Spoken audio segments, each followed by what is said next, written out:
Black people really have no class, do they? The phrase cut through the air in the dining room like a knife, spreading silence across the Henderson family's elegant table. My father-in-law, Robert Henderson, was looking directly at me as he cut his filet mignon, as if he had commented on the weather. My wife Jessica froze with her fork in the air, her face draining of color. My sister-in-law Amanda pretended not to hear, suddenly fascinated by the pattern on the tablecloth. Her son-in-law Kevin just coughed and poured himself more wine. I remained motionless, calmly chewing my piece of salmon. Robert was waiting for a reaction. He expected me to explode, to scream, to put on a show that would confirm all the stereotypes he had in his head. My name is Chris, and at 34, I had just heard my father-in-law publicly express what he thought of me after 5 years of marriage to his daughter. But as he smiled with that look of superiority, savoring what he believed to be his victory, he had no idea of the colossal mistake he had just made. I swallowed my food and wiped my mouth with a linen napkin. "The salmon is excellent, Mr. Henderson," I said with the same courtesy as always. "Jessica, could you pass me the salt?" The confusion on his face was instantaneous. He clearly expected tears, anger, or at least some kind of dramatic confrontation. Instead, he received the same respectful politeness I always showed. Robert recovered quickly, interpreting my calmness as submission. "That's right, Chris. You understand your place." He turned to Kevin. "See? When you set clear boundaries, people behave appropriately." Jessica finally found her voice. "Dad, that was completely—" "It was honest," Robert interrupted her, his voice taking on that authoritative tone he used to end discussions. "Chris is a good kid, but let's be realistic about the situation here. He should be grateful to have been accepted into this family." Accepted. As if my presence was a charity he generously bestowed upon me. I finished my dinner in silence, watching the family dynamics unfold around me. Robert recounted his business success stories. Kevin laughed at all the right moments. Amanda agreed with everything the patriarch said. The hierarchy was well established at that table. What none of them knew was that I had spent the last 2 years documenting every derogatory comment, every microaggression, every moment Robert openly displayed his racism. Not out of paranoia, but out of precaution. My corporate law training had taught me a valuable lesson: always keep detailed records. And as the compliance director at one of the largest auditing firms in the country, I knew exactly how to document problematic behavior. When we got up from the table for coffee in the lounge, Robert pulled me aside. "You're smart, Chris. You know this family has standards. Jessica deserves someone who can offer real stability, not just any corporate job." Any corporate job. I earned more in a month than he did in an entire quarter with his small construction company. "I completely understand your concern, Mr. Henderson," I replied, keeping my tone respectful.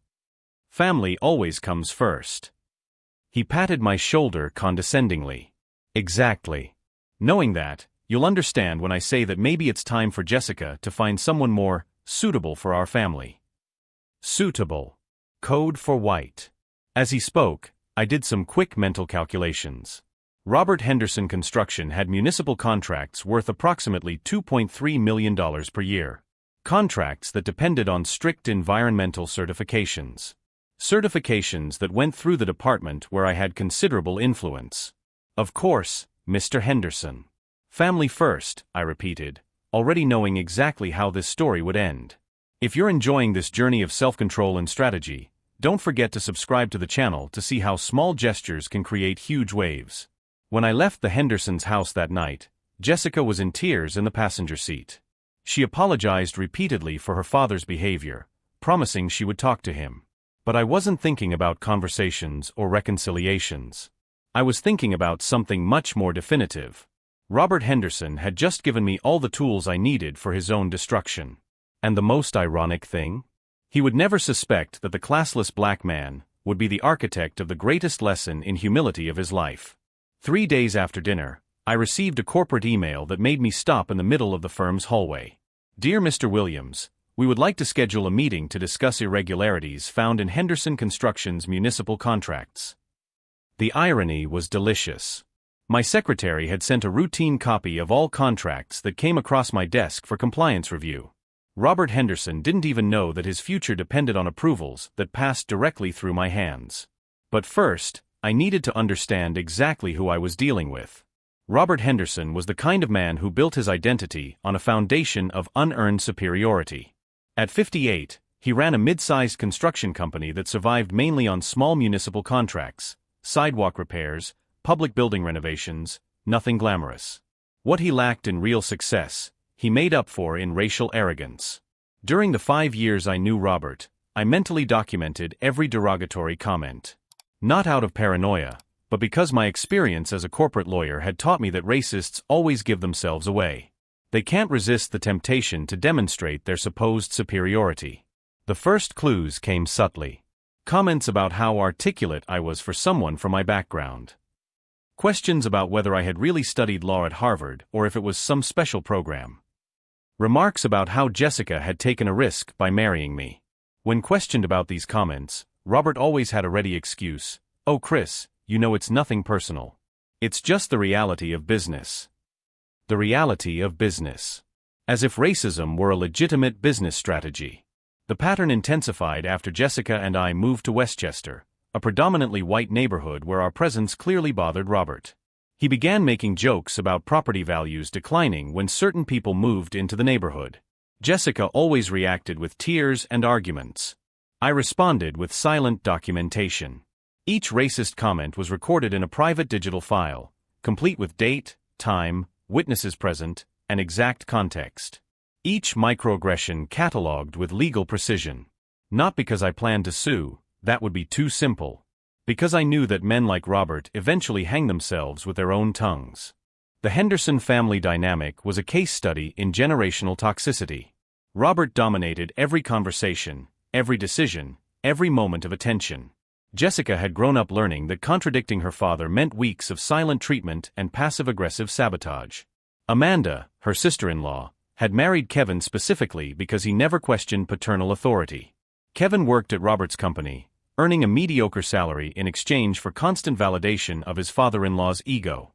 The family system worked perfectly, as long as everyone remained in their designated places. My presence upset that balance. I earned more than Robert. I had a college degree. I held a position of real corporate power. And even worse for his worldview, I was black and married to his daughter. 3 weeks after dinner, Robert escalated the situation. Jessica came home crying after lunch with her mother. "My dad said you're negatively affecting the family's reputation at the club," she sobbed. "He wants us to consider moving to another state." Another state. So that I wouldn't embarrass the family with my presence at social events. But what really angered me was discovering that Robert had spread lies about my career. During a party at the golf club, he told several members that I was just a paralegal that Jessica was supporting financially. Paralegal. The compliance director of one of the largest auditing firms in the country, with a 7-figure salary, reduced to an assistant who depended on his wife's charity. The lie spread quickly. Other club members began to treat me with obvious condescension. Offers of help to find better opportunities. Suggestions that I should be grateful for the position Jessica had provided me. That's when I realized Robert wasn't just being casually racist. He was actively sabotaging my reputation, constructing a narrative where I was the opportunistic black man who had seduced his innocent daughter. 3 nights later, I found Jessica in the home office, organizing papers with a determined expression. "I'm thinking of confronting my father," she said without looking up. "This has to stop." "Jessica," I said calmly, "you don't have to do this." "Yes, I do. He's destroying our marriage with these comments. I'm ashamed to be his daughter." It was the perfect moment to reveal my plan. But Jessica wasn't ready to know how far I was willing to go. "Leave it to me," was all I said. The next morning, I made 3 strategic phone calls.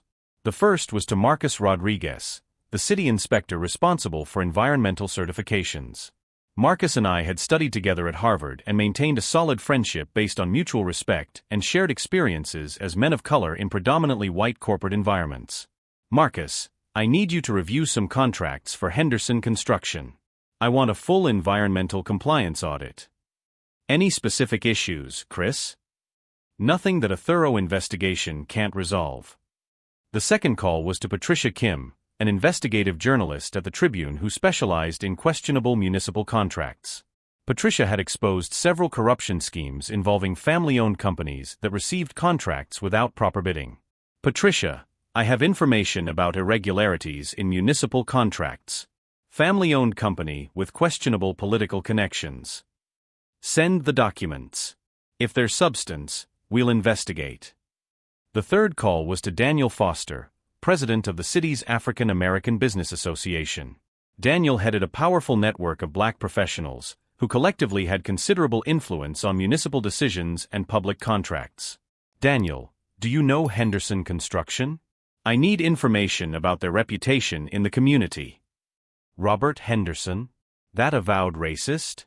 Chris, this guy has been a known problem for years. Why the interest? A personal matter that could become professional. I understand. I'll mobilize the network. If you need coordinated pressure, just let me know. While I was organizing my three-pronged strategy, legal audit, media exposure, and community pressure, Robert continued to dig his own grave. That week, he made a point of praising me publicly during a family dinner. Chris is a good kid, he announced to the table. He knows his place in the family. Not like those others who keep demanding things. Others who keep demanding things. Classic racial code. Jessica was mortified. Kevin laughed nervously. Amanda quickly changed the subject.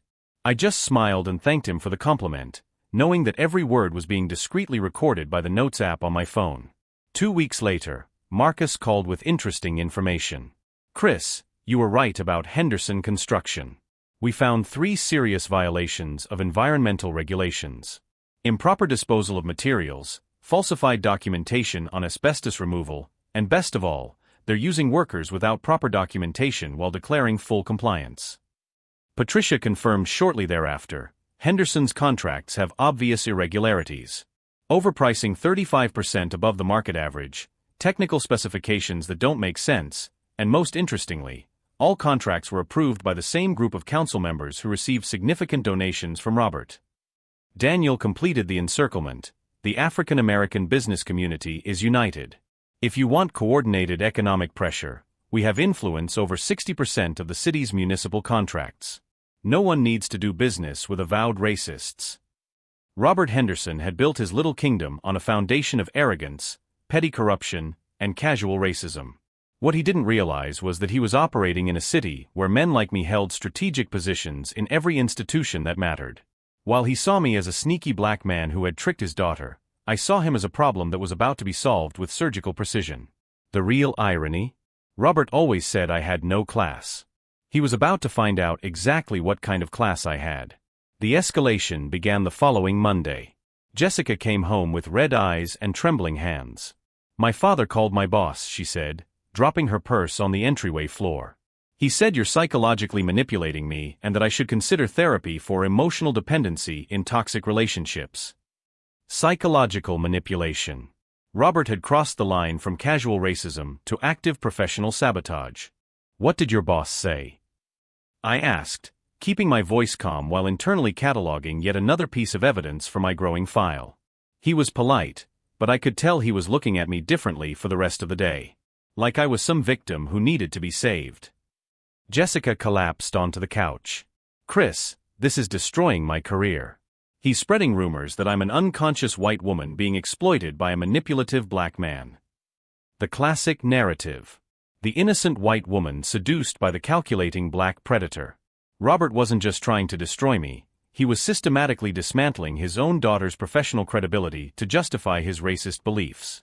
On Wednesday, the situation escalated exponentially. Marcus called me, urgency in his voice. Chris, I need to see you immediately. I have information I can't discuss over the phone. We met at a discreet cafe in the city center. Marcus seemed tense, constantly looking over his shoulder before speaking. Henderson Construction isn't just violating environmental regulations, he said quietly. They're actively falsifying federal documents. Safety certifications that were never issued, completely fabricated environmental impact reports. He slid a folder across the table. This is no longer a municipal issue, Chris. It's a federal crime. We're talking about fraud in government contracts, falsification of official documents, potential danger to public health. I opened the folder and felt the air rush out of my lungs. EPA documents with obviously forged stamps.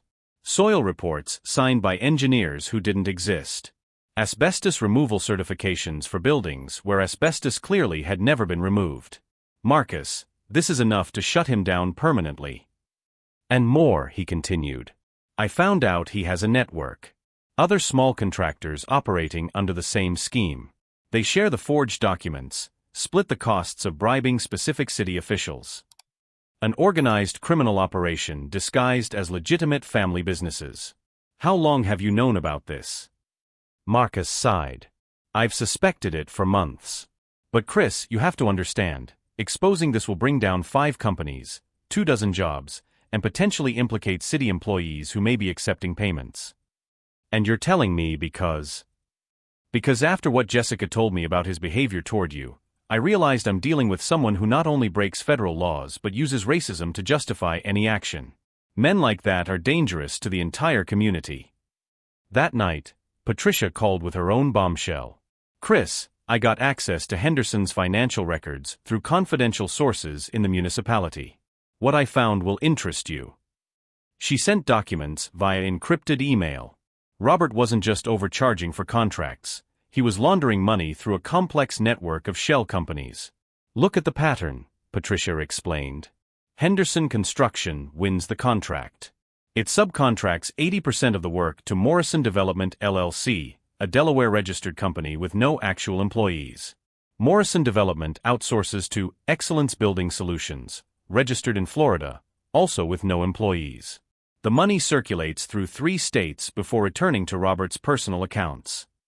Morrison Development. He had used a variation of my last name for one of his money laundering companies. The irony was so grotesque that I almost laughed. Robert considered me so inferior that he used my name for his criminal activities, assuming I would never find out or be smart enough to understand the implications.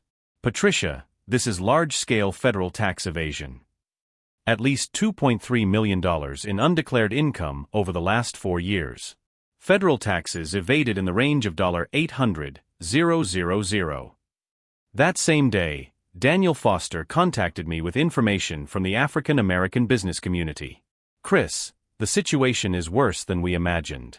Robert Henderson isn't just a casual racist, he has a documented history of discrimination in hiring practices. Daniel had mobilized his network to investigate Robert's reputation in the community. What they discovered was a systematic pattern of racial exclusion. In the last 10 years, Henderson Construction has never hired a single black worker for supervisory positions. Of the 47 current employees, only 3 are African American, all in manual minimum wage positions. More documentation. More evidence. More ammunition. And there's more, Daniel continued. I spoke with John Williams, who tried to get a subcontract with Henderson 2 years ago. He showed me messages where Robert literally said he prefers to work with companies that share traditional family values. Classic racial code. Does John still have those messages? All saved. So do 3 other black business owners who had similar experiences. They're willing to testify if necessary. 3 days later, Robert escalated to the most despicable level possible. Jessica received a call from her mother, Dorothy, in tears. Honey, your father said that if you don't separate from Chris by the end of the month, he'll disinherit you completely.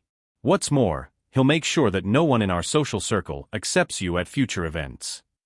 Emotional blackmail with social isolation as a threat. He said he'd rather have a dead daughter than one married to a black man, Dorothy whispered through her tears. Jessica, I tried to reason with him, but he's adamant. He said you've been brainwashed and need an intervention. Jessica hung up and looked at me with an expression I had never seen before. It wasn't sadness or anger, it was cold determination. Chris, tell me everything you're planning. I want to be part of it. It was the moment I had been waiting for.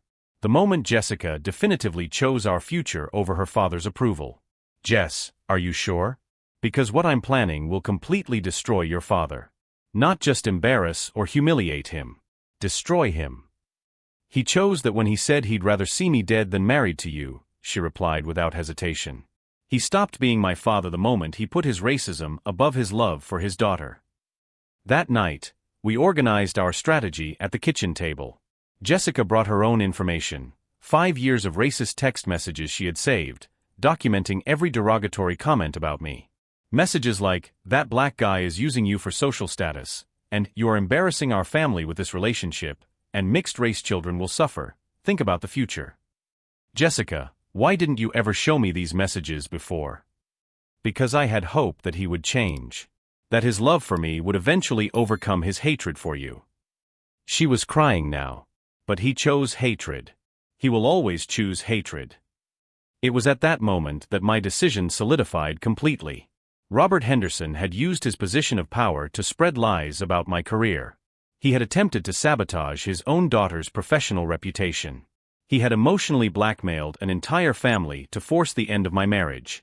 And now I discovered he was operating a criminal enterprise that put lives at risk through falsified safety certifications. Men like Robert operate on the assumption that their victims lack the resources or connections to fight back. They rely on fear, shame, and isolation to keep their victims silenced. Robert had assumed I was just another black man who would accept degrading treatment in silence. He had made the most expensive assessment of his life. The next morning, I made a fourth call. This time to Jennifer Morrison, a federal prosecutor specializing in white-collar crime. Jennifer and I had studied together and maintained a professional friendship based on mutual respect. "Jennifer, I have a case that will interest your department. Federal fraud in government contracts, tax evasion, money laundering, and systematic racial discrimination. All meticulously documented." "Chris, are you serious?" "Absolutely. And the evidence is solid enough for multiple convictions." The time had come to turn defense into a full-scale offensive. Robert Henderson had spent 5 years trying to belittle me, humiliate me, exclude me. He had used his position of privilege to spread lies about my professional competence. But what he never understood is that men like me don't rise to leadership positions in auditing firms by accident. We get there because we are meticulous, relentless, and completely committed to justice. Robert wanted an enemy worthy of his hatred. Now he had one. While he continued his meetings at the golf club, spreading lies about my relationship with Jessica, I was coordinating a 4-pronged operation that would end not only his career, but potentially his freedom. Marcus had enough criminal evidence to shut down the company permanently. Patricia was preparing a journalistic exposé that would publicly destroy his reputation. Daniel had mobilized a coalition of African American business leaders for coordinated economic pressure. And Jennifer was building a federal case that could result in imprisonment. The man who said that black people have no class was about to find out exactly what kind of class I possessed. And that lesson would be permanent. The following week was one of quiet movement and surgical precision. While Robert continued his meetings at the golf club, spreading increasingly elaborate versions of how I was an opportunist who had seduced Jessica to gain access to respectable society, I was coordinating 4 simultaneous operations that would move with the synchronicity of a Swiss watch. Marcus had expanded his investigation to include other city inspectors. "Chris, it's worse than we thought. Henderson's corruption network involves at least 8 different public officials. They have a rotating system of fraudulent approvals." He showed me detailed spreadsheets. Environmental certifications approved in impossible time frames. Safety reports signed by engineers who were on vacation on the dates indicated. A pattern so obvious that only arrogance explained how it had gone unnoticed for so long. "Marcus, how long do you need for a full federal audit?" "With this evidence?" 2 weeks for complete documentation. 3 days to implement preventive seals on all active projects. Patricia had deepened her journalistic investigation with devastating results. "Chris, I got access to bank records through a source at the IRS. Robert isn't just evading taxes, he's financing local political campaigns with laundered money." Robert's political connections were more extensive than I had imagined.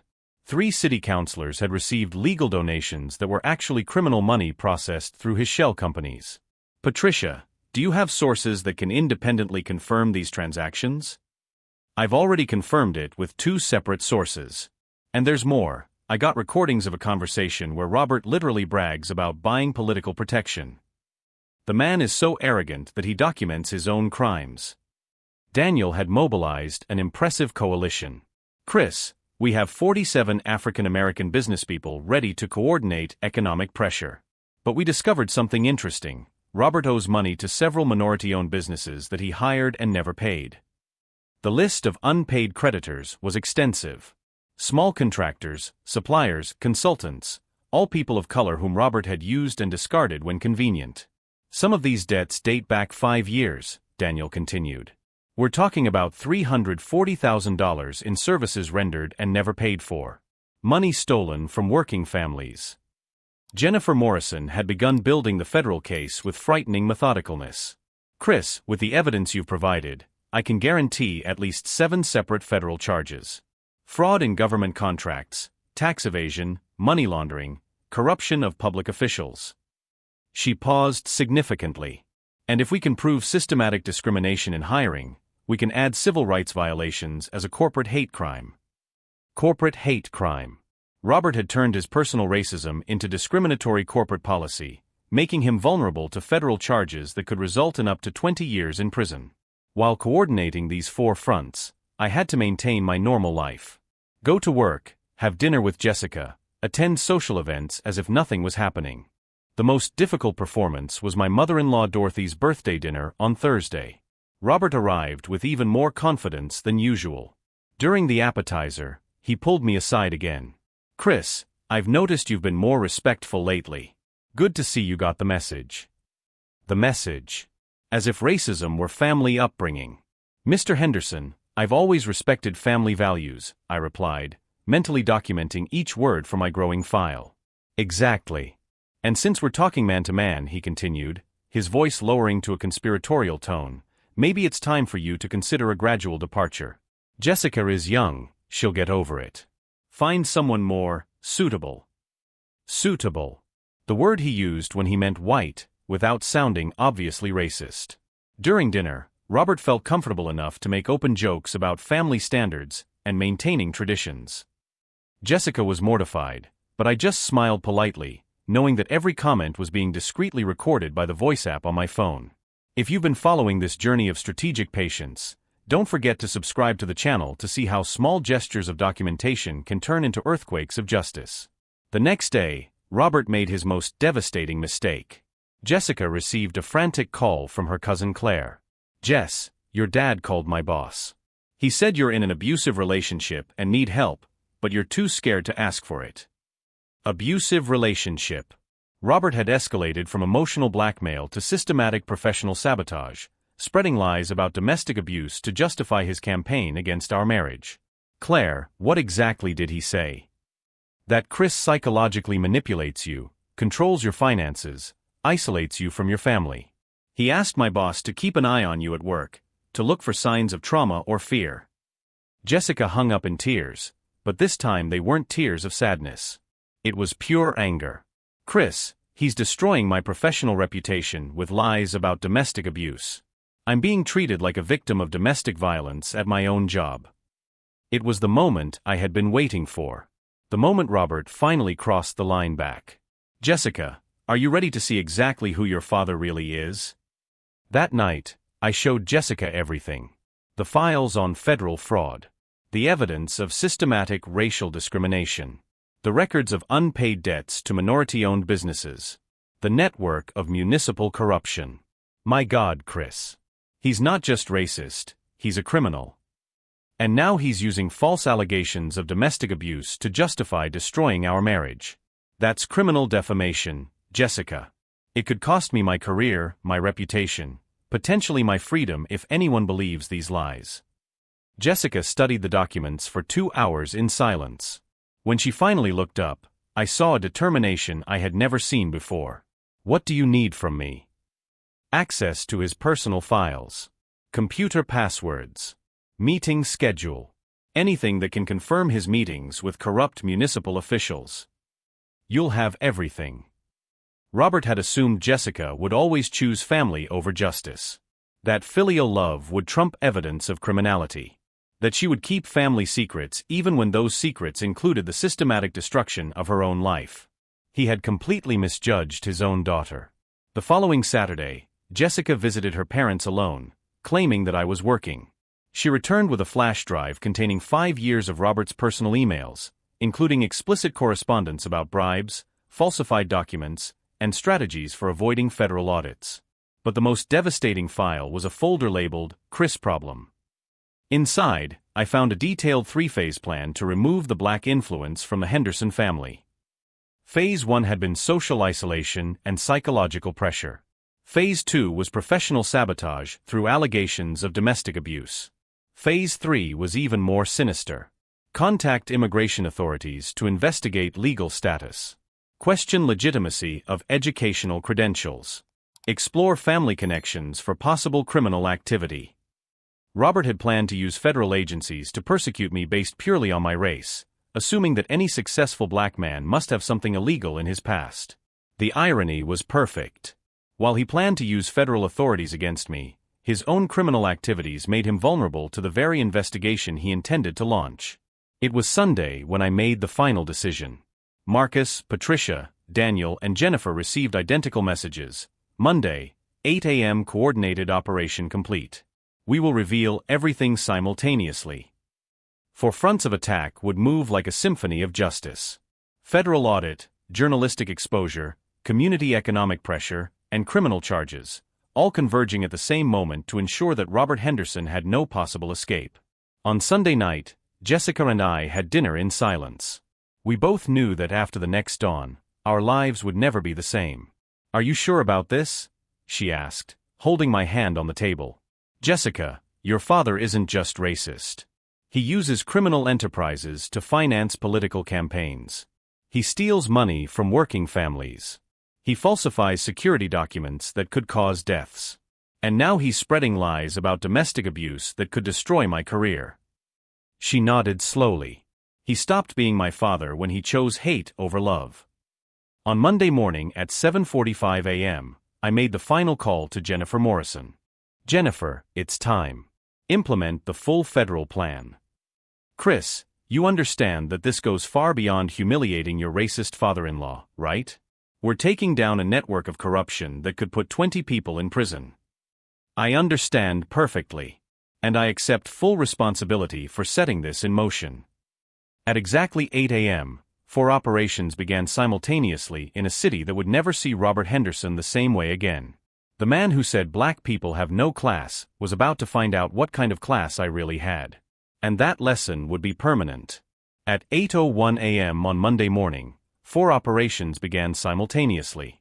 Marcus arrived at the Henderson construction site with a team of 6 federal inspectors.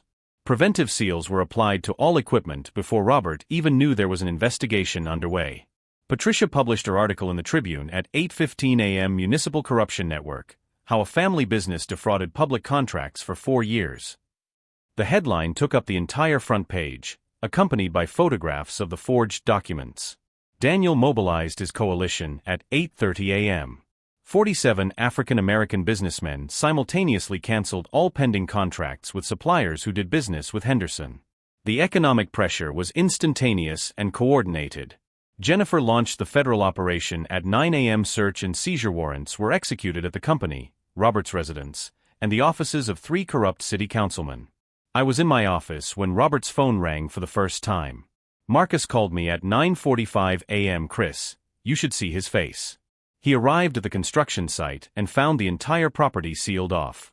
He tried to yell at the inspectors, saying they didn't understand who he was. One of the federal agents just showed him the court order. At 10 a.m., Patricia sent me a photo of Robert in the Tribune parking lot, gesturing furiously at a group of reporters who refused to talk to him. He tried to deny everything, then threatened to sue the newspaper. When I mentioned the recordings of conversations about bribery, he fell silent. Daniel called at 10:30 a.m. with satisfaction in his voice. The pressure worked beyond expectations. 3 major suppliers have already canceled contracts. The bank is questioning the line of credit. And the best part, other white businessmen are also backing away. No one wants to be associated with a federally investigated criminal. At 11 a.m., I received the call I was waiting for. "Chris." Robert's voice was unrecognizable. Hoarse, desperate, trembling. "I need to talk to you. Immediately." "Of course, Mr. Henderson. Where would you like to meet?" "Your house. Now. Please. Please." The man who had spent 5 years treating me as inferior was begging. I got home before him. Jessica was in the living room, organizing documents with surgical precision. She had set up a complete workstation, digital recorder, copies of all the evidence, detailed chronology of Robert's crimes. "Are you ready for this?" I asked. "Chris, I'm ready to see my father face the consequences of choosing hatred over family." Robert arrived 20 minutes later. The man who walked into our house bore no resemblance to the confident patriarch who had humiliated me at that dinner table weeks ago. His clothes were rumpled. His hair was disheveled. His hands trembled visibly as he sat heavily on the couch. "What have you done?" he asked, his voice almost a whisper. "We," Jessica replied, her voice cold as ice. "We did nothing but document the truth about who you really are." Robert looked around the room like a cornered animal. "Chris, you don't understand the consequences of this. My company employs 23 people. Families depend on those jobs. Families you put at risk with falsified safety certifications," I replied calmly. "Families you stole from when you embezzled money from public contracts. And minority families you never paid for services rendered," Jessica added, consulting the list of unpaid creditors. Understanding began to wash over Robert's face in waves. First surprise, then confusion, followed by disbelief, and finally that rare moment of absolute clarity when he realized not only that he had lost, but exactly how and why. "You planned this," he said, his voice taking on a note of reluctant admiration. "How long?" "From the moment you said black people have no class," I replied. "Every racist comment was documented. Every legal violation was catalogued. Every person you harmed was contacted." Robert turned to Jessica, seeking some sign of filial mercy. "Jessica, honey, you can't let this go on. I'm your father. You stopped being my father when you said you'd rather see me dead than married to a black man," she replied without hesitation. "When you chose racism over family love." Total despair took over Robert's face. "What do you want? Money? I can pay. A public apology? I'll do it. Just stop this." "Robert," I said, my voice maintaining that respectful tone I had used during 5 years of humiliation. "You understand that this isn't about personal revenge, right?" He looked at me with genuine confusion. "This is about systemic justice. You didn't just disrespect me, you ran a criminal enterprise that put lives at risk. You stole public money. You corrupted city employees. You systematically discriminated against black workers." Jennifer Morrison called at that exact moment. I put her on speakerphone. "Chris, we just finished the seizures. We found enough evidence for at least 12 separate federal charges. Mr. Henderson," she addressed Robert directly, "your lawyer should be contacting you immediately." 12 charges, Robert repeated, his voice hollow. "Federal. Fraud in government contracts, tax evasion, money laundering, corruption of public officials, systematic racial discrimination in hiring, and multiple safety violations that put workers and the public at risk," Jennifer listed with legal precision. Robert collapsed onto the couch, his hands covering his face. "My life is over." "No," Jessica said firmly. "Your criminal life is over. Now you have the opportunity to face the consequences of your choices and perhaps, for the first time, live with honesty." That's when I showed Robert the final document, the complete list of all the minority workers he had discriminated against over the years, now united in a civil rights class action lawsuit. 43 families, Robert. 43 families you harmed because you couldn't see beyond the color of their skin. All represented by the best civil rights firm in the state. He looked at the list, recognizing the names of good qualified men he had rejected out of pure prejudice. "How did you find them all?" he asked. "The same community network you always despised mobilized to ensure justice was served," I replied. "While you saw only stereotypes, I saw a community ready to stand up for itself." Patricia called at 2 p.m. with an update. "Chris, the story has gone national. CNN, NBC, 3 regional networks want interviews. The narrative is being framed as a case study in how systemic racism manifests itself in corporate corruption." The public humiliation Robert had so feared had materialized in a more comprehensive way than he had ever imagined. Marcus confirmed at 3 p.m. that all of Henderson's certifications had been permanently revoked. The Federal Occupational Safety Department is reviewing every project he has touched in the last 5 years. Some of these violations may have additional criminal consequences. Daniel reported that economic pressure had resulted in the complete collapse of Robert's supplier network. It's not just a boycott, Chris. It's recognition that doing business with criminals is bad business strategy. At 4 p.m., Kevin called Jessica in a panic. Jess, I need a job.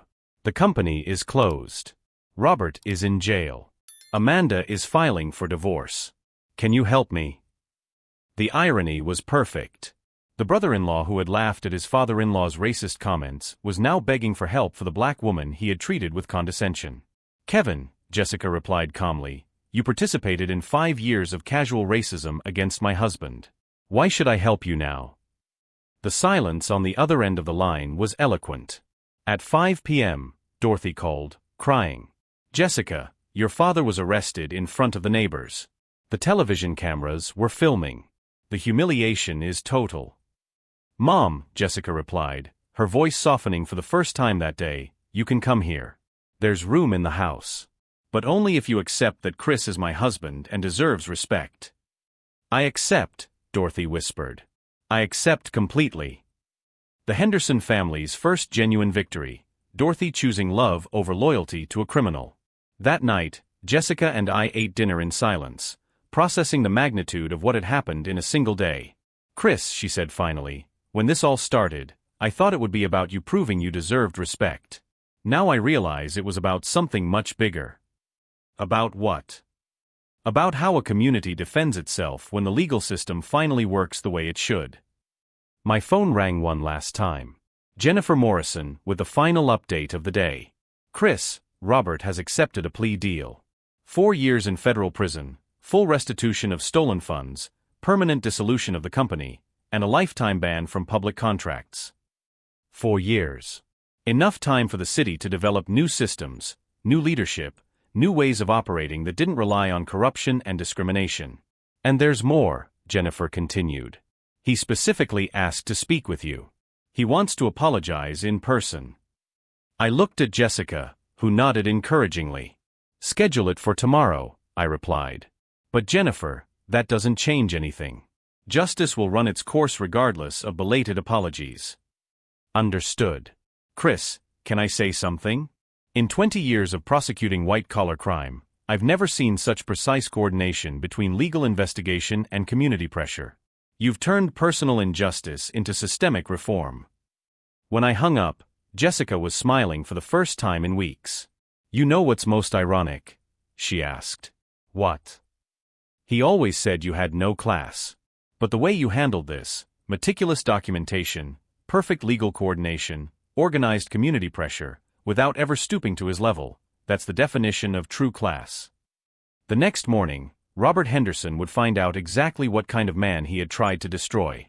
And for the first time in his life, he would be forced to acknowledge that the problem was never my class or lack thereof. The problem was always his complete lack of character.